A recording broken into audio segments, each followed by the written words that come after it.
Assalamualaikum warahmatullahi wabarakatuh. Selamat pagi, salam sejahtera untuk kita semua. Salam rayu, salam untuk saudaraku yang semua yang ada di Indonesia maupun yang di luar negeri. Dan yang sakit mudah-mudahan sembuh, yang beraktivitas mendapat cuan yang banyak. Terima kasih. Video kali ini saya banyak menyuplik dari pegiat sosial ya yang sangat terkenal, yaitu Denny Siregar. Karena apa? Karena beliaunya menyampaikan tolong disebarluaskan karena ini berurusan dengan negara, dalam arti kondisi negara yang saat ini ya. Jadi saya banyak yang saya adopsi dari beliaunya. Oke, kita mulai ya. Dari salah satu Mahkamah Hakim ya, Konstitusi. Saat ini dia pakai baju hitam karena Mahkamah Konstitusi baru saja terjadi prahara.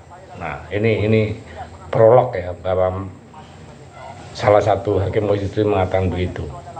Nah, ada pepatah lain mengatakan tidak ada kejahatan yang sempurna. Katanya semua kejahatan pasti akan meninggalkan jejak yang menuntun orang kepada pelakunya.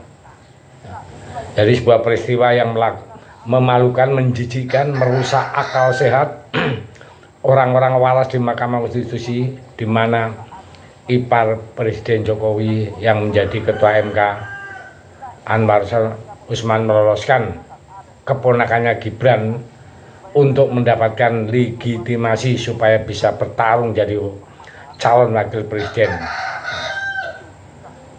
Banyak dari kita yang marah meski nggak bisa apa-apa. Bayangkan semua dipertontonkan dengan telanjang. Bagaimana lembaga hukum tinggi yang seharusnya kita hormati bersama-sama, dengan gampangnya diotak-atik pasal untuk kepentingan sebagian golongan. Akhirnya muncullah sindiran-sindiran mahkamah. Bentuk kata-kata seperti mahkamah keluarga, mahkamah komedi, dan lain-lain sebagainya. Runtuhlah kewibawaan institusi hukum.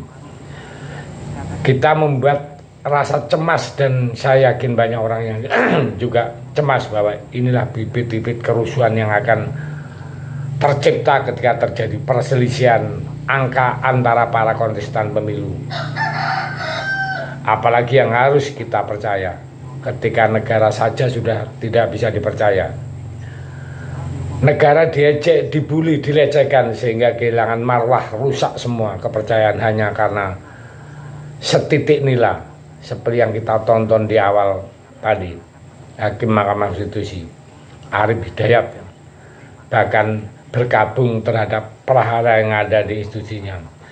Dia seperti sendirian berteriak tanpa bantuan bahwa lembaganya sedang diperkosa, tapi nggak ada yang mau mendengar. Bahkan Profesor Arief Hidayat mengingatkan ada bahaya yang lebih besar ketika ada tangan-tangan kuat yang ingin menguasai legislatif, eksekutif, dan yudikatif yang kita kenal dengan nama trias politika. Ini bahaya ketika pilar demokrasi kita yang seharusnya saling mengawasi itu dalam satu genggaman.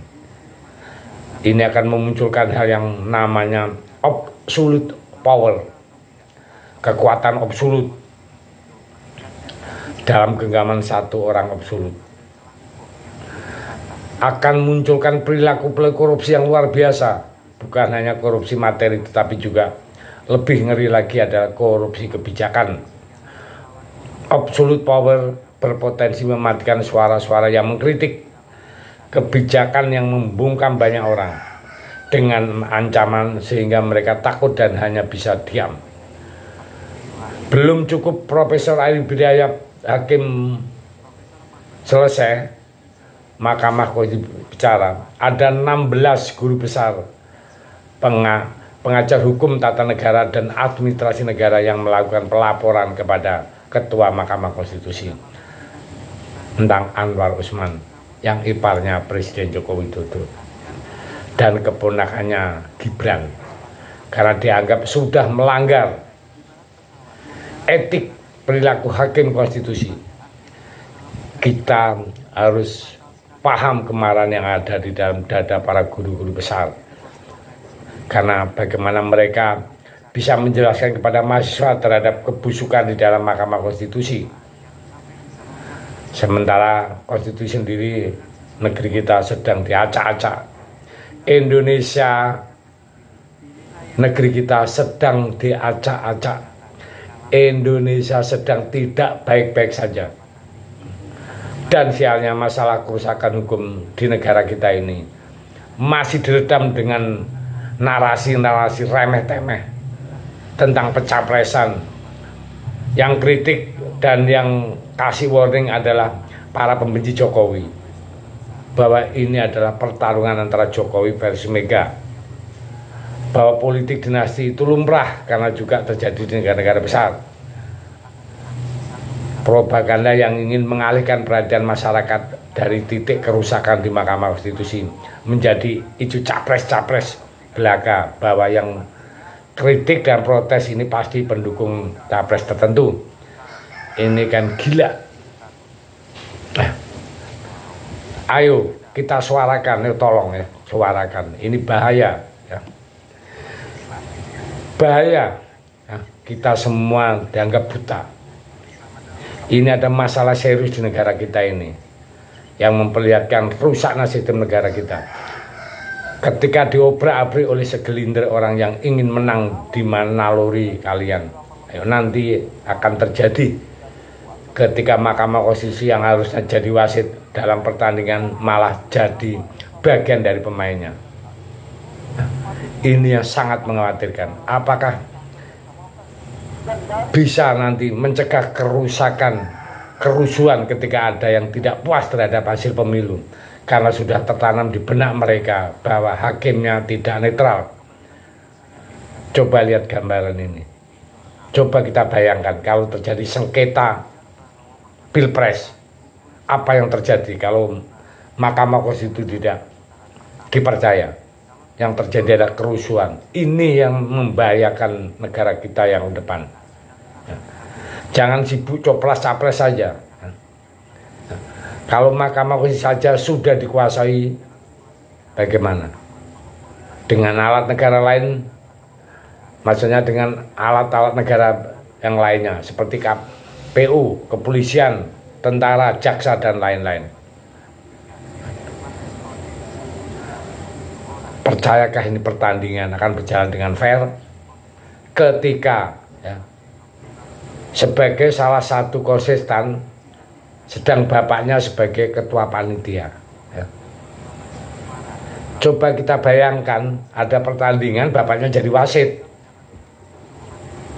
bisa fair nggak kira-kira? Ya kondisi seperti inilah yang sekarang ada di Indonesia. Ayo kita bersuara.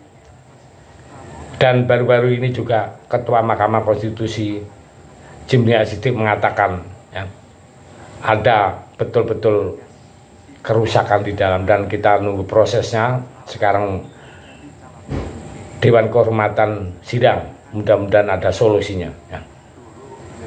Saya pikir itu yang bisa sampaikan dengan meledak-ledak, agar supaya kalian semua ikut berpikir negara yang kita cintai ini harus kita selamatkan dari kerusakan hukum yang lebih parah lagi ya. Ya, oke, terima kasih. Merdeka.